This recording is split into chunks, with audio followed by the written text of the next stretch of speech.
Hello, today I will start your lecture 9 on the course on advanced manufacturing. Okay, in earlier lecture I have discussed about the various parameters that affect the abrasive flow machine processes. As you can see, I have also discussed the EC cause effect diagram, where I have said that there are mainly three factors: the workpiece, machine and media. And now we will discuss about the various parameters of each type of that is the machine, workpiece and the media. So as you can see, in the machine parameters are the extrusion pressure, media flow rate, flow volume and so on. So we will start with extrusion pressure. We have already discussed about the extrusion pressure, but I will repeat it once more. So extrusion pressure and media flow volume, what effect does it have on the quality of the surface produced in the AFM machining process? Okay, so these two parameters are the dominant process parameters that control the amount of abrasion by a specific media composition. So with all other factors constant, a greater media volume will cause more abrasion.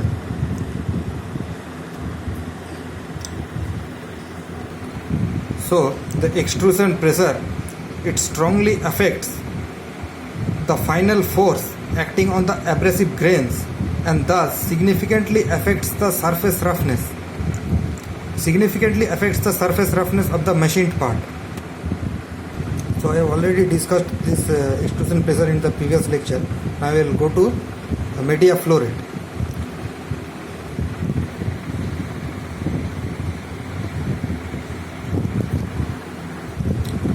So the literature on the AFM strongly recommends that the effect of flow rate of media is less significant. So this is all about media flow rate. Next we come to the media viscosity. As much as media viscosity is concerned, it is a significant parameter affecting the quality of surface finish and the amount of material removal in AFM process. The media viscosity is affected by the type of abrasives, its concentration and the size of grains. It is also strongly affected by the working temperature. As we know that as the temperature increases, the viscosity of the fluid decreases. So while working with AFM, we must try to keep the temperature as constant, so that while working with the fluid, the media viscosity does not get affected, and thereby the workpiece that is being processed is not being affected. In general, the increase in temperature causes appreciable decrease in media viscosity,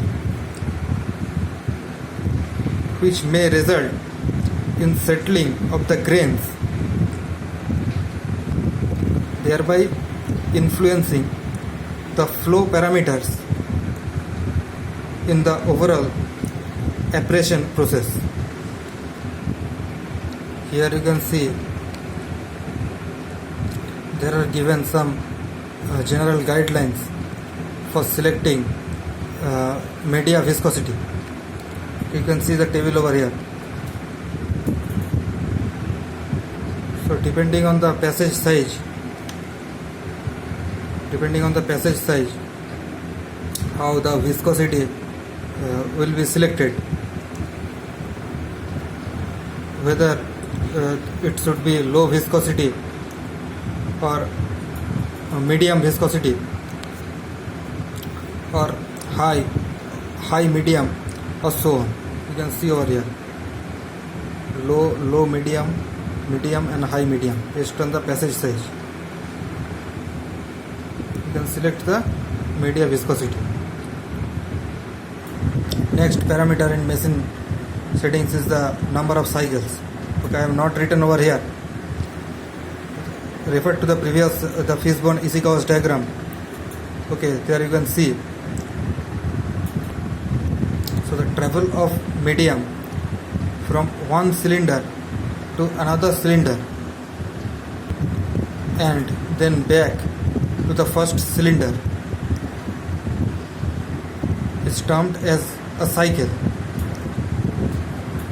So several cycles are required for achieving a particular level of material removal and final surface finish on a component. So various researchers have reported that the improvement in surface finish and required amount of material removal occurs in some of the initial cycles and then it stabilizes. That means if we go on working repeatedly on a finished surface, the improvement in surface finish may not be significant after some optimum value,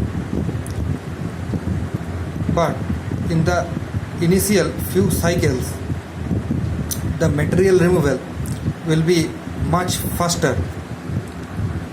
Next parameter is abrasive grain size and concentration.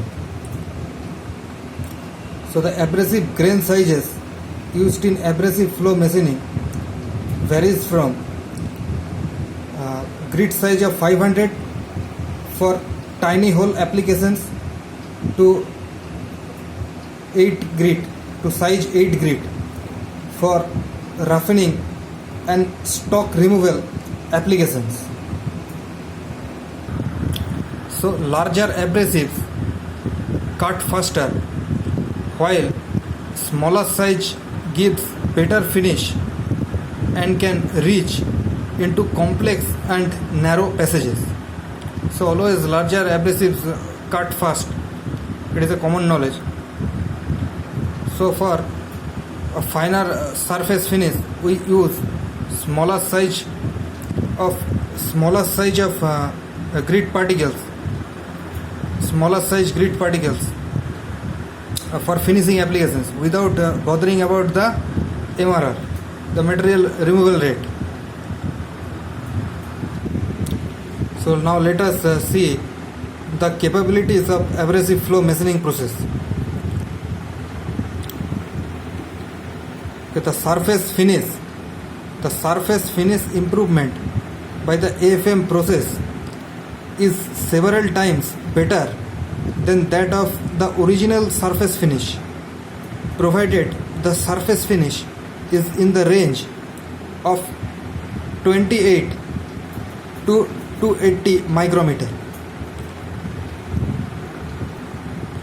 The hole diameter must be at least 0.2 millimeter and dimensional tolerances achievable must be up to plus minus 0.005 millimeter.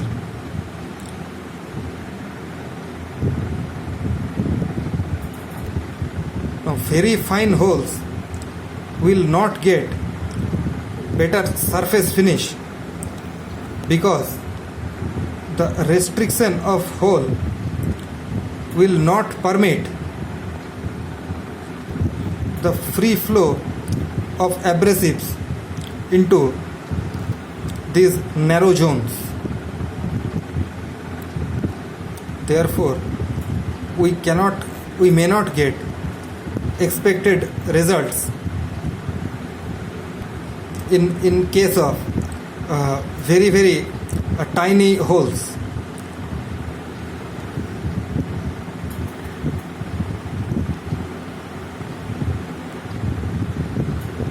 Now we will come to tooling in AFM. So the main objectives for designing tooling are: number 1, to hold the workpiece in position on the machine, and number 2, to direct the media to the desired area. Generally there are a few popular materials used for tooling.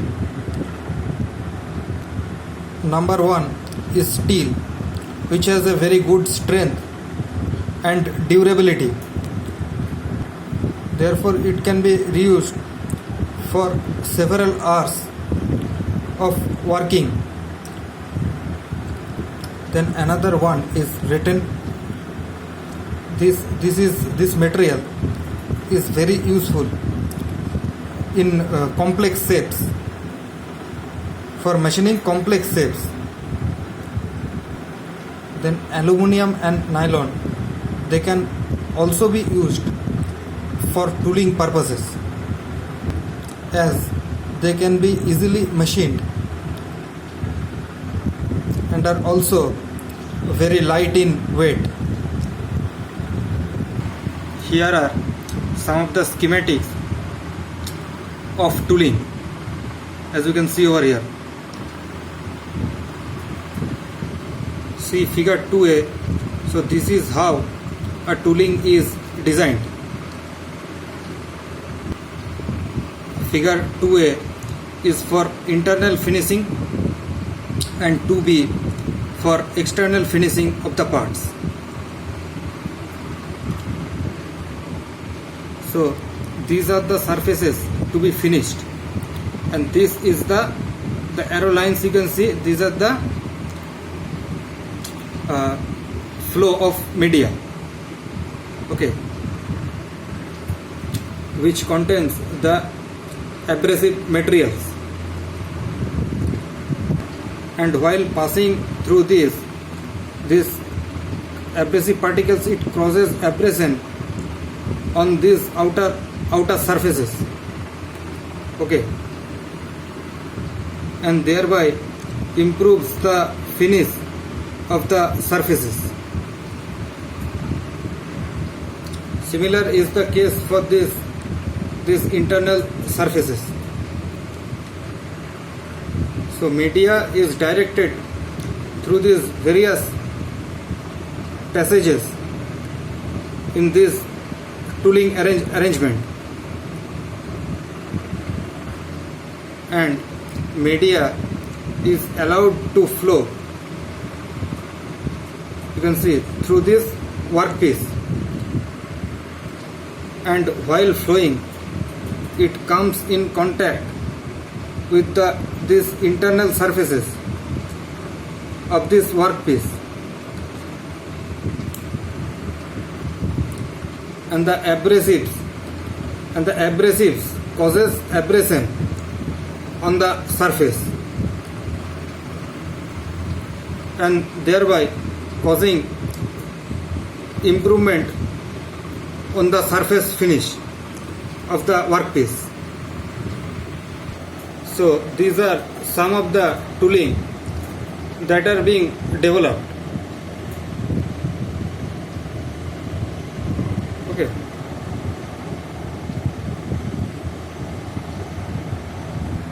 Let us now move to hybridization in abrasive flow machining.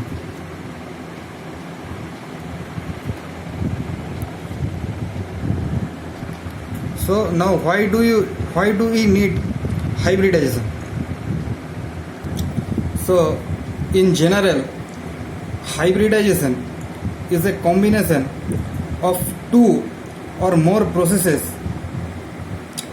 in order to achieve better performance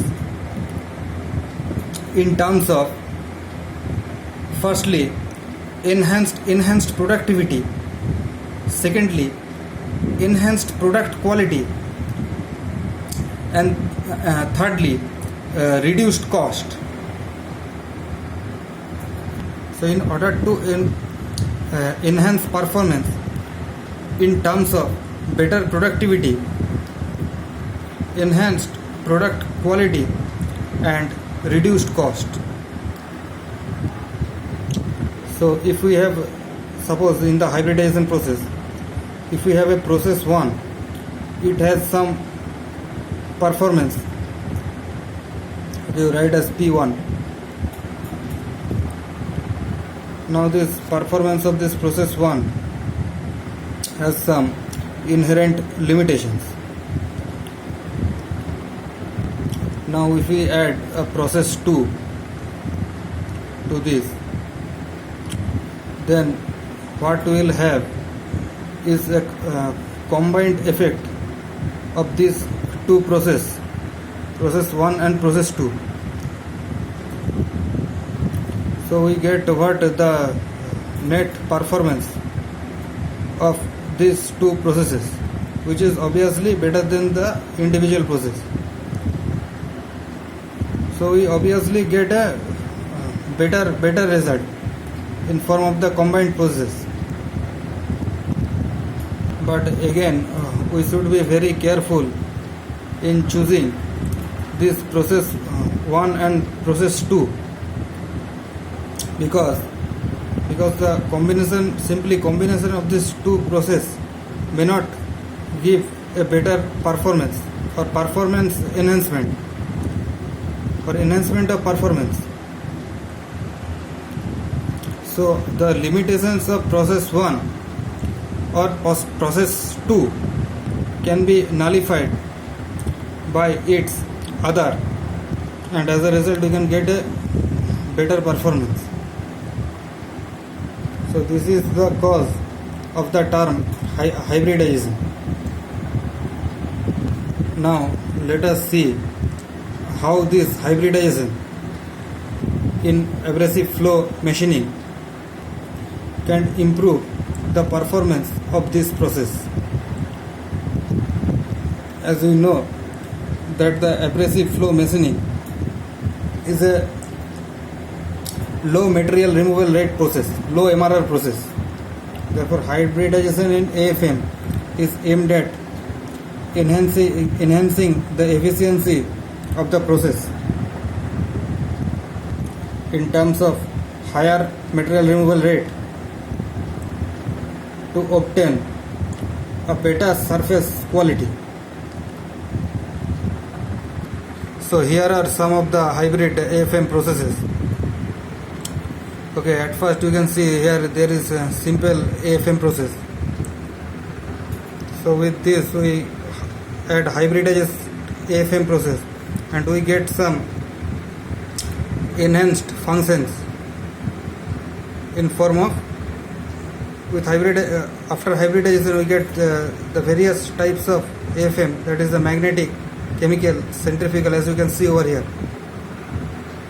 The magnetic type, you can see it is further divided into magnetically assisted abrasive flow machining and magnetically realized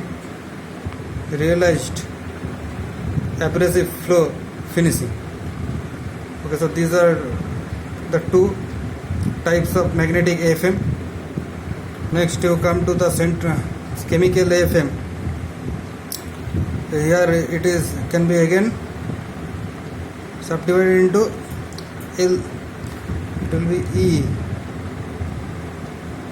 electrochemically assisted abrasive flow machining. Okay, next in centrifugal AFM it can be further divided into the two types, CAFM, centrifugally assisted abrasive flow machining, and this is SAFM, spiral assisted abrasive flow machining. Okay, and these two work well as far as the enhancement of the material, the function is concerned. Next is the rotational AFM, which can be again divided into RAFM, that means rotationally assisted abrasive flow machining, RAAFM. So this is one of the hybridization of the rotational AFM. Next is the ultrasonic flow AFM, in which the ultrasonic effect is being added to enhance the performance. So the two subtypes are ultrasonic finish processing and ultrasonically assisted abrasive flow machining, UAFM. So, but we do not have scope to discuss these things in this particular lecture. Okay, so I will discuss it in some later classes. Okay, so with this I complete today's lecture on the types of hybrid ultrasonic flow machining. Okay, so in the next class we will start about abrasive jet machining, okay, which is there in the syllabus.